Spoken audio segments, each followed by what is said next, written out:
Este podcast pertenece a la red Podcast SN.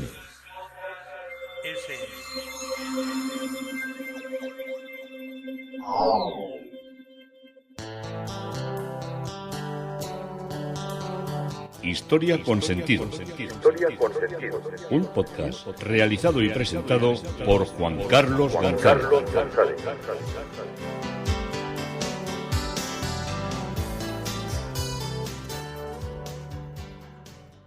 Un saludo a cuantas personas se acercan a través de las redes sociales, de Facebook, de Twitter, de mi página web Historia con Sentido. Yo soy Juan Carlos González y un día más encantado de acercaros una parte de la historia.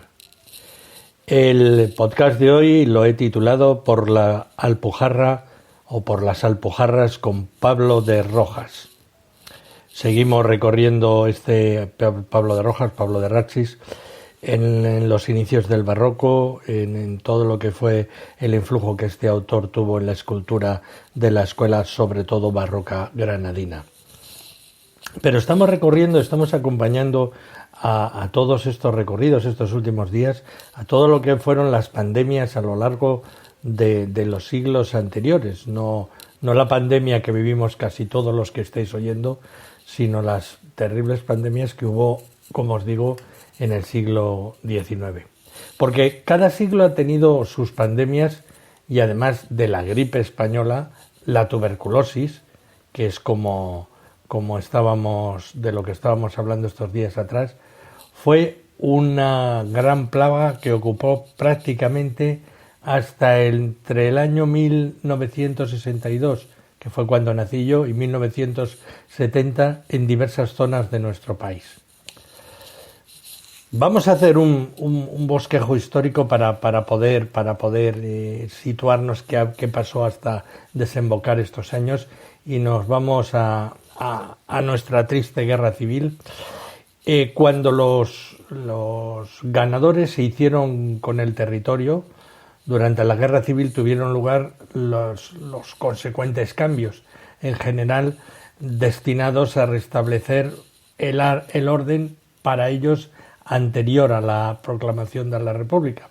Había muchas cosas que, en su entender, indudablemente no les valía. Y en plena campaña militar se organizó ya una lucha contra las diversas epidemias que azotaban el país, prioritariamente contra el paludismo, el tracoma y de una manera muy especial contra la tuberculosis, que también entonces la seguían llamando peste blanca. Ya la llamaban tuberculosis, pero era más a nivel médico que a nivel popular. Esa lucha se había iniciado a principios de siglo a través de las diversas campañas de prevención. Había continuado durante la dictadura de Primo de Rivera mediante la creación de institutos provinciales de higiene, y durante la Segunda República, cuando se emprendió un extenso plan de construcción de dispensarios que la guerra frustró, con todo un vicioso proyecto de reorganización de la sanidad puesto en marcha en los primeros años 30. Pero los resultados hasta la fecha habían sido pobres, como puede comprobarse en las fatales estadísticas sanitarias. A finales de la década aún asignaban 40.000 muertos anuales a la tuberculosis, 2.000 al paludismo y un sinnúmero de ceguera al tracoma, que se cebó especialmente en el Levante español. Durante los primeros años de la posguerra se encontraron las respectivas soluciones para erradicar el paludismo y el tracoma, aunque ambas epidemias persistieron todavía algunos años más. El foco generador del paludismo eran las aguas estancadas, y la erradicación de la enfermedad se logró mediante actuaciones conjuntas de siembra de pequeños peces devoradores de las larvas y el desecado de terrenos pantanosos. Y el tracoma era consecuencia de la falta de higiene corporal, y no hubo más que repartir gratuitamente entre la población pastillas de jabón lagarto, que las conocéis todos, bueno, todos, los jóvenes igual no, pero los mayores sí, y la corriente Castilla de instrucciones para que se hiciera el buen uso de este para muchos inusual producto y remitiera la enfermedad. Las fórmulas para atajar la tuberculosis, sin embargo, no llegarían hasta una década después. Mientras tanto, la medida para aislar a los enfermos en sanatorios era llevarlos a sanatorios apartados, buscando además lugares saludables y supuestamente propicios para una curación más que dudosa. Para ello se puso en marcha un ambicioso plan que era la construcción del Patronato Nacional de Antituberculosis. Paralelamente se tomaron algunas medidas para mejorar las condiciones de vida de los trabajadores. Lo había establecido con aquella famosa ley del fuero del trabajo y todas estas historias, y empezaron a crearse unos seguros de la vejez y de la silicosis, que también moría mucha gente, y un seguro de maternidad a las esposas de los trabajadores. Y se publicó, aunque no se hacía mucho caso, un reglamento de seguridad y higiene en el trabajo. Y en el año ya 42 se estableció el seguro obrero de enfermedad mediante aquella famosa de aquel ministro Girón, que era tan falangista. Os acordaréis, los que conocéis la historia de aquella época, os vendrá a la memoria aquel personaje que era un tío grandullón. Bueno, aunque el factor de la renovación sanitaria más influyente en esta posguerra fue la ley del seguro obligatorio de enfermedad, que era, bueno, a ver, morirte no te morías, pero como estuvieras en un pueblo, primero si eras pobre, el acceso al médico era complicado, porque los médicos, como tampoco tenían mucho sueldo, pues lo que hacían era, y en los pueblos había una iguala. Supuestamente los médicos eran médicos públicos. Bueno, eran médicos públicos y eran a la vez médicos privados. A ver si nos entendemos. Era sanidad pública en el sentido de que sí estaban en un dispensario para atender a todas las personas. Eran médicos también de las fábricas, a las que atendían a las fábricas, y por eso cobraban, y eran médicos sobre todo por la tarde de la iguala. ¿Qué era esto de la iguala? Pues lo que era la iguala consistía en que tú le pagabas a ese médico una cantidad pequeña, vamos a suponer 25 pesetas todos los meses o 15 pesetas todos los meses, y eso te daba derecho a ser atendido supuestamente gratis por ese médico. A cambio, el médico te podía hacer recetas tanto si eras de una empresa, que te las hacía a través de haber revisado a los enfermos que tenía la empresa. Cuando hablo de la empresa, hablo de un dispensario en la fábrica o en una clínica que tuviera allí. No iban los obreros, no los dejaban salir de las fábricas para ir al médico, eso al botiquín, y ahí estaba el médico y le digo, ¿usted que tiene gripe? Bueno, muy bien, venga, tómese estas 2 pastillas y siga trabajando. Poco iba por ahí la cosa, ¿eh? Alguno igual me puede regañar, que me dirá que no interpreto bien la historia y que no la sé, pero yo lo viví así en mi pueblo. Pasaba con todas las fábricas, porque todas las fábricas tenían su dispensario, el médico, bueno.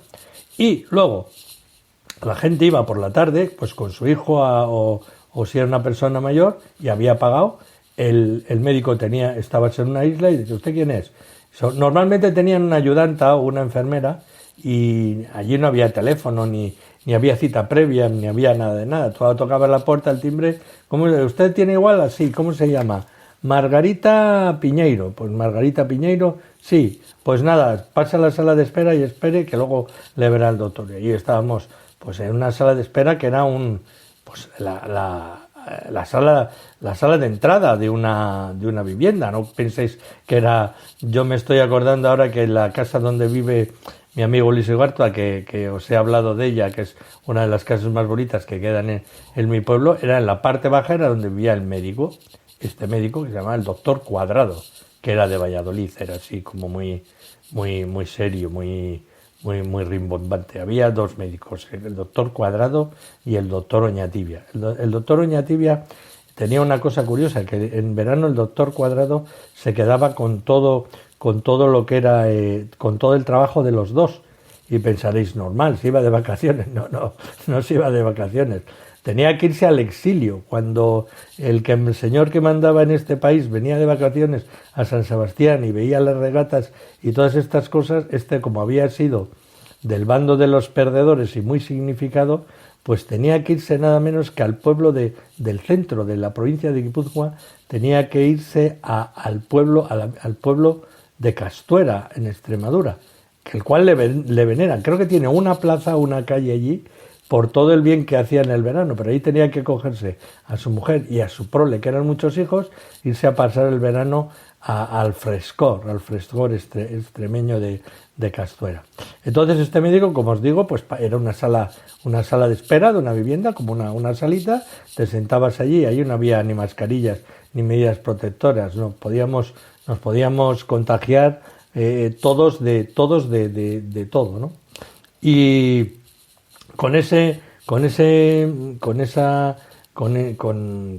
después de esperar un rato, pues te pasaban y te atendían. Esa era la sanidad pública que teníamos. Luego, si te veían que tenías alguna cosa que no sabían, pues te mandaban a un hospital, bueno, a un ambulatorio intermedio. O sea, ambulatorio había, para que os hagáis una idea, porque esto lo he vivido yo, en el que soy ya mayor, pero no soy un anciano. El dispensario de mi pueblo estaba hecho en lo que eran las cárceles del ayuntamiento. O sea, una cárcel, una bóveda de piedra que la habían pintado de blanco, y en esas cárceles, con un ventanuco a un lado, eso era el ambulatorio. Luego ya hicieron un ambulatorio más grande, y luego otro más grande, y luego hicieron hospital comarcal, y todo eso ya no tiene nada que ver. Pero imaginaros cómo estaba el mundo organizado entonces. Y luego lo mismo era practicantes, pasaba con lo mismo, tenías que tener otra iguala. A veces el médico y el practicante iban en la misma iguala, pero tenían la manía de pinchar mucho. O sea, te recetaban inyecciones. Si ibas al médico ya sabías que alguna inyección te caía. Lo de las pastillas era poco, pero lo de las inyecciones, amigo, eso te ponían para todo, para gripe, para esto, para lo otro. Pero bueno, también nos salvaron la vida, me imagino, y hemos tirado para adelante. Y vamos a tirar para adelante y nos vamos a ir a la Alpujarra, que es lo que estamos recorriendo con las obras de Pablo de Rojas, que son tan absolutamente interesantes. Subiendo por los parajes alpujarreños granadinos, encontramos la pequeña localidad de Bérchules, en cuya iglesia, concretamente en la sacristía, hallamos otra pieza relacionada con las gubias, con los elementos con los que trabajaba Pablo de Rojas. La imagen nuevamente representa a Cristo crucificado, de tamaño académico y clavado con 3 clavos. El mismo está todavía vivo, con la cabeza erguida, quizás queriendo recordar los últimos diálogos del Señor en el relato del Evangelio de San Juan, y persiste, por tanto, una intencionalidad evangelizadora. La talla ofrece una mayor corpulencia que la que hemos visto hemos visitado en Órgiva y que he descrito, y presenta también una anatomía bien cuidada, propia de lo que es un naturalismo escultórico, que era lo que tenía él de característica. La cabeza es voluminosa, rígida y levemente virada a la derecha, y reitera las formas ovaladas en el rostro, estilizándose de modo sutil en una barba bífida, o sea que se abren dos. Esta se muestra poblada y trabajada en los mechones. El semblante de Cristo es notoriamente melancólico, manteniéndose las líneas rectas de nariz y cejas, pero consiguiendo este efecto mediante unos ojos almendrados, tenuamente inclinados, que miran fijamente al fiel que contempla la escena. Incluso el labio superior ligeramente elevado da la sensación de que la talla estuviese como hablando. Todo esto hace que se logre de manera sublime la interpelación de la imagen con el devoto, que esa era la relación que se quería buscar. De igual modo, el tratamiento del cabello es realizado de forma similar a la anterior imagen que os he descrito, y quizá en este ejemplo se observe levemente un mayor volumen en el pelo, determinado en todo caso por la posición de la cabeza erguida, como hacía habitualmente Pablo de Rojas, y tampoco aparece tallada la corona de espinas. Con respecto al cuerpo, las líneas serpentinada que va esbozándose el contrapunto, en este caso es más matizada, toda vez que la propia pose de la imagen lo determina. La contorsión y violencia que genera la caída de un cuerpo inerte en este simulacro no se da. Sí se repiten los brazos menudos, aunque el tórax de Cristo percibe algo más musculado que en el ejemplo de Órgiva. Anatómicamente se definen muy bien las líneas musculares, evoca en ello al del Seminario Mayor, que veremos, incluso al de la localidad del Padul, y sus piernas difieren también ligeramente. En lugar de flexionar paralelamente ambas extremidades hacia la derecha, se observa cómo su pierna izquierda, clavada bajo el pie derecho, es la que vira más notoriamente hacia la derecha, mientras que la opuesta permanece visiblemente más estirada. Esto es un juego escalonado de sendas rodillas. Aún así, se aprecia menor movimiento de la figura que en otros ejemplos. En ello recuerda un tanto al Cristo de la Fe de la Basílica de las Angustias, como también a un grabado que hay de Johannes de Leder, que representa la escena del Calvario de finales del siglo XVI. Y con respecto al paño de pureza, se reiteran aquí uno de los estilemas que ya hemos hablado de ellos anteriormente. A la hora de relacionar esta imagen con otras, independientemente de referir que ya sean las que ya les he hablado de ellas, la misma resulta ciertamente curiosa, puesto que no es frecuente encontrar crucificados vivos en la obra de Pablo de Rojas. Por tanto, supone un ápice de novedad. Quizá al contemplar su rostro debamos poner en relación esta talla con otra iconografía de Cristo del maestro alcalaíno, como os he dicho, con el Nazareno de la Basílica de las Angustias de Granada, el de la también localidad granadina de Huétor Vega, y nuestro Padre Jesús de la Paciencia de la parroquia de Granada, la parroquia de San Matías, o el famoso Jesús Nazareno de Priego, en Córdoba. La similitud es especialmente reseñable en estos dos últimos modelos. Así pues, y siguiendo criterios meramente estilísticos, se podría datar la fecha pues en torno al año 1590. En Jubiles, en la iglesia parroquial de San Sebastián, hay un Cristo crucificado que se atribuye o a Pablo de Rojas o a su círculo. Este es uno de los pueblos, Jubiles es uno de los pueblos más pequeños de la Alpujarra, y como os digo, se encuentra otro crucificado que nos evoca las trazas de Pablo de Rojas. Claramente se observa la pose de las líneas helicoidales que realiza para el Cristo de la Esperanza o el del Seminario Mayor, que rayan ya hechuras barrocas. Se trata pues de imágenes muy de finales del siglo XVI o primeros años de la centuria del 600, al igual que esta. Lamentablemente se observa que la talla ha sido bastante retocada con el paso del tiempo, especialmente con repintes, lo que impide contemplar la pureza de su imagen, de su imagen en un principio.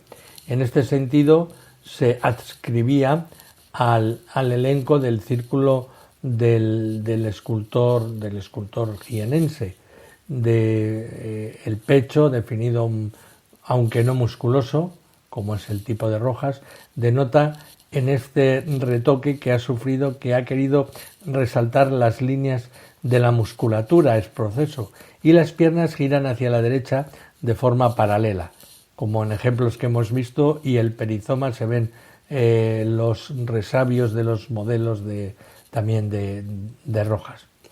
Donde más se aleja de los cánones clásicos de Rojas es en la cabeza. Por eso puede ser que sea obra de su círculo más que propiamente de él. Hemos empezado a recorrer la Alpujarra y he dado título a ella, pero tenemos que seguir recorriendo obras atribuidas a Pablo de Rojas. La Casa Museo de los Pisas posee el marco espléndido de una característica arquitectura granadina del primer tercio del siglo XV. Es un palacete señorial, es pequeña, se puede visitar, es muy agradable de visitar y mezcla espacios y formas residuales que van desde el arte árabe al estilo gótico, con visos de renovación renacentista y la presencia de elementos mudéjares. En la ordenación de la vivienda, que mira hacia el interior, un gran patio porticado con doble galería y fuente central, y en las significativas techumbres de madera y alfarjes, en la decoración de azulejería de sus zócalos y en los enseres y mobiliarios moriscos que aún conserva. Aparte del ejemplo de arquitectura local que representa el edificio de principios del siglo XVI, repetida mansión entre la nobleza reconquistadora de la ciudad, de orgullosas fachadas de piedra blasonadas, de escudos y sosegados retiros de íntima comodidad, nos interesa reseñar el caudal histórico-artístico de la que es depositada. Conserva el valioso archivo interprovincial de la Orden Hospitalaria y preciosas estancias abarrotadas de pinturas, esculturas y piezas sorprendentes de todo tipo de artes suntuarias. Se le atribuye a Pablo de Rojas la majestuosa figura de la Virgen con el Niño de la Sala 8 de la Casa de los Pisa, llamada por la congregación religiosa Virgen del Pópulo. Está repintada y perteneció a la familia de los Covarrubias, que tenían situada una capilla panteón a la entrada del Hospital de San Juan de Dios de Granada. Se vislumbra una policromía con tonos dorados y verdes a los que se añaden el rosáceo, muy típica de Pablo de Rojas y de su estofador Pedro de Rax. Es una talla muy bonita. Custodia en el pequeño museo de San Juan de Dios de Granada nos encontramos a esta Virgen sedente que parece superar las fórmulas más romanistas a favor de un mayor manierismo que alarga las proporciones y que involucra levemente la parte superior del cuerpo y llena a la imagen de una, podríamos decir, una melancolía, con unos suaves y elegantes plegados de su ropa. Tenemos también la imagen de la Virgen con el Niño en el retablo provisional de la Compañía de Jesús, Virgen del escultor que, como os digo, se colocó en un retablo provisional. También tenemos figuras de barro que representan a María en el templo y a la purificación de María. Responden a una misma temática iconográfica que coinciden con la etapa de la infancia de Jesús. Se conservan estos dos conjuntos en el convento de la Concepción y fueron atribuidos por Manuel Moreno a Pablo de Rojas. Las monjas suelen colocarlos a los pies de la Inmaculada, obra atribuida a Pablo de Rojas, y el empleo de este material en su elaboración de una imagen solía ser un primer paso para que sirviera de modelo en la ejecución de obras posteriores. Y no es de extraño que Pablo de Rojas recoja esta tradición. En la iglesia de Olbolote tenemos la imagen de la Inmaculada. Tenía pequeñas dimensiones y se colocaba en el manifestador, de tal modo que aparece en fotografías anteriores a la Guerra Civil. Hoy en día está en manos de un particular. Otras piezas que tenemos es el retablo del convento de Santa Isabel la Real, pero esto ya lo seguiremos viendo en el siguiente capítulo de Historia con Sentido, hablando de Pablo de Rojas.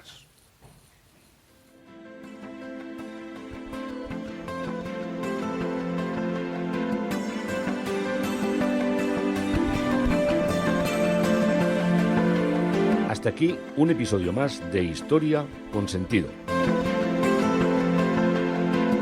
El podcast que te habla de historias de la historia, sucesos, eventos, como si el ayer fuera hoy. Síguenos a través de iTunes, Spreaker o iVoox. Contacta con nosotros por correo electrónico escribiendo a podcast@historiaconsentido.com. Nuestra web www.historiaconsentido.com.